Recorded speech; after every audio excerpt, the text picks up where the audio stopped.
직장 생활하다 보면 외로울 때가 있죠. 혼자 고생하는 것 같습니다. 아무도 나를 도와주지 않는 것 같습니다. 나이 들어서 자녀들에게 외면받을 때 외로움을 경험합니다. 부부 갈등을 경험할 때도 외로움을 경험합니다. 질병으로 몸이 아플 때 참 외롭죠.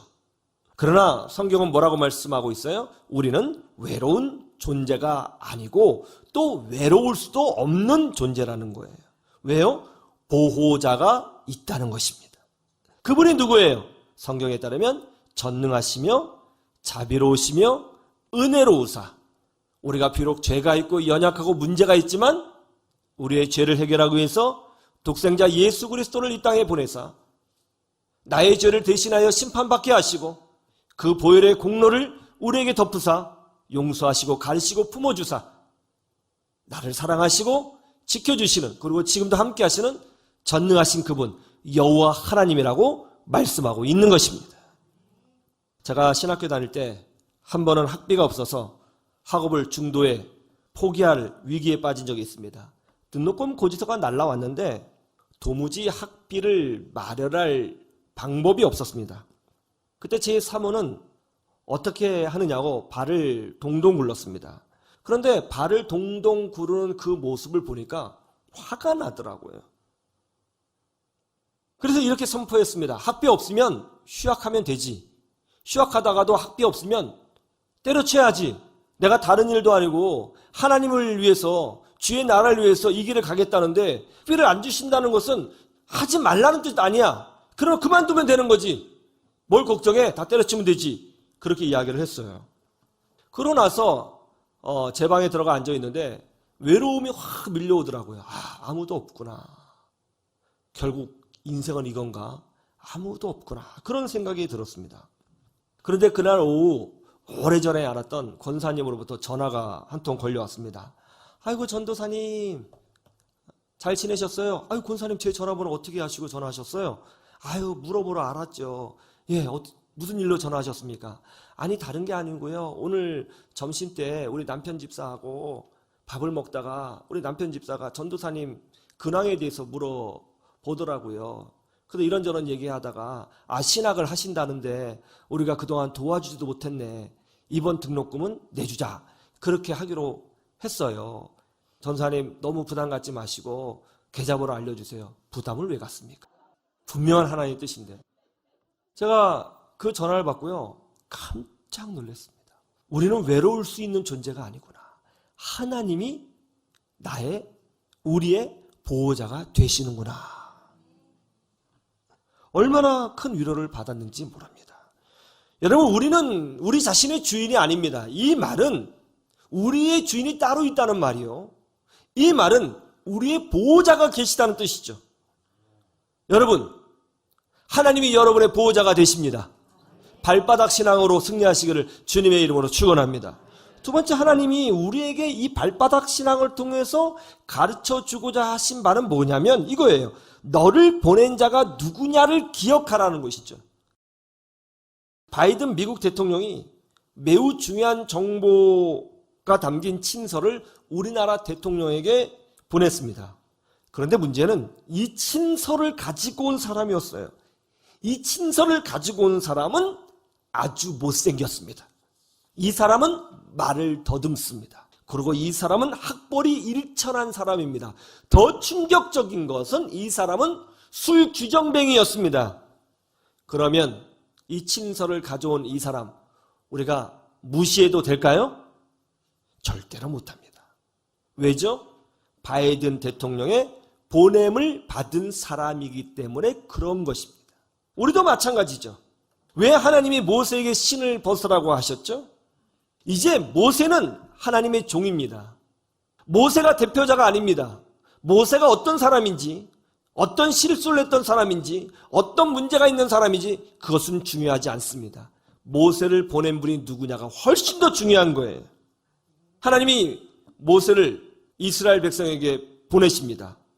그리고 이집트 왕 바로에게 가라고 명령하셨습니다. 그러자 모세가 이렇게 말하죠. 저는 못 갑니다. 전 나이가 너무 많습니다. 저는 이제 왕자가 아닙니다. 저는 양측입니다. 저는 말을 더듬습니다.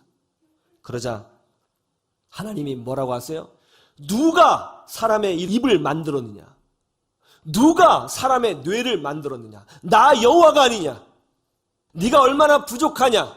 네가 얼마나 나이가 들었냐? 네가 얼마나 가난하냐? 네가 얼마나 학벌이 없느냐? 네가 얼마나 무지하냐? 네가 얼마나 능력이 없느냐? 그런 걸 하나도 중요하지 않다. 누가 너를 보냈느냐가 훨씬 더 중요한 것이다. 그렇게 말씀하셨죠. 그러자 모세가 예 주님 하고 갔던 거예요. 신을 벗고 발바닥으로 사는 사람들은 자신이 어떤 존재이냐를 따지는 사람이 아니에요. 우리는 그저 종일 뿐이에요. 중요한 게 뭐예요? 우리는 그냥 종이니까 나를 보내신 분이 누구냐? 나를 붙잡고 계신 분이 누구냐? 내 뒤에 계신 분이 누구냐? 내 죄를 위해서 십자가에 오르신 분이 누구냐? 이것이 훨씬 더 중요한 거예요. 이스라엘 백성이 힘이 있느냐 없느냐 그건 중요한 게 아닙니다. 세상은 그런 걸 따지잖아요. 당신의 스펙이 어떻게 되십니까? 당신이 얼마나 학벌이 좋으십니까? 그런 거 따지죠. 그러나 그건 세상 방식이에요. 하나님 나라는 그렇지 않습니다. 하나님 나라는 내가 중요한 것이 아니라 하나님이 누구시냐가 중요한 거예요. 그 여러분 예배드리고 성경 공부하는 주제의 핵심이 뭔지 아세요? 하나님은 누구시냐를 배우는 거예요. 다른 말로 하면 나의 보호자가 누구시냐? 나의 아버지가 누구시냐? 나를 사랑하시는 분이 누구시냐? 나를 지키시는 보호자가 누구시냐를 배우는 거예요. 여러분 뒤에 하나님이 계시다는 것을 믿으시길 주님의 이름으로 축원합니다. 여러분이 얼마나 부족하냐, 능력이 있느냐 없느냐, 약하냐 강하냐 그런 건 중요하지 않습니다. 여러분 뒤에서 여러분을 보호하시고 붙잡고 계신 분이 누구시고 보내신 분이 누구시냐 그게 중요한 것입니다. 한국 전쟁 직후에 존 릭스라고 하는 미국인이 한국의 젊은 화가를 우연히 알게 됐습니다. 근데 이 친구가 그림을 제법 그리는데 돈이 없어서 그림을 그리는 도구를 살 수가 없었어요.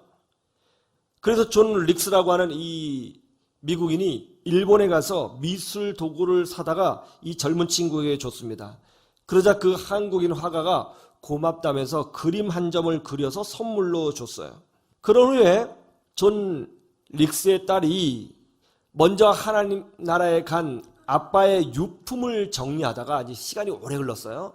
지하실에서 그림 하나를 발견한 거예요. 보니까 배경이 한국이에요. 그래서 그냥 아무 생각 없이 버리기는 좀 그렇고 해서 경매시장에 내서 얼마나 해서 내놨습니다. 그러자 그 그림이 45억 2천만 원에 팔렸습니다. 존 릭스의 딸이 깜짝 놀랐습니다. 아니 이게 무슨 그림인데 이렇게 비싸냐? 이게 왜 이렇게 비싼 거냐? 그러자 감정하시는 분들이 낙관을 보여줬는데 그것은 한국 최고의 화가였던 박수근 화백의 낙관이 찍혀 있었습니다.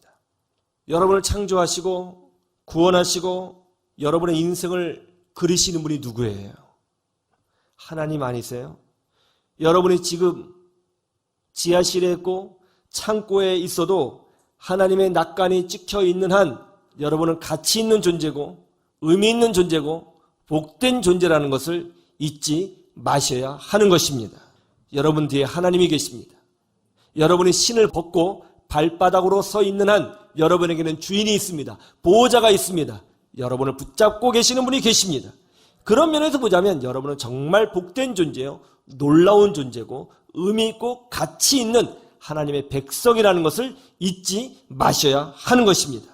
이제 우리는 헛된 신발, 세속적 신발, 두려움의 신발, 외로움의 신발, 낮은 자존감의 신발을 벗어버리고 발바닥 신앙으로 서시기를 주님의 이름으로 축원합니다.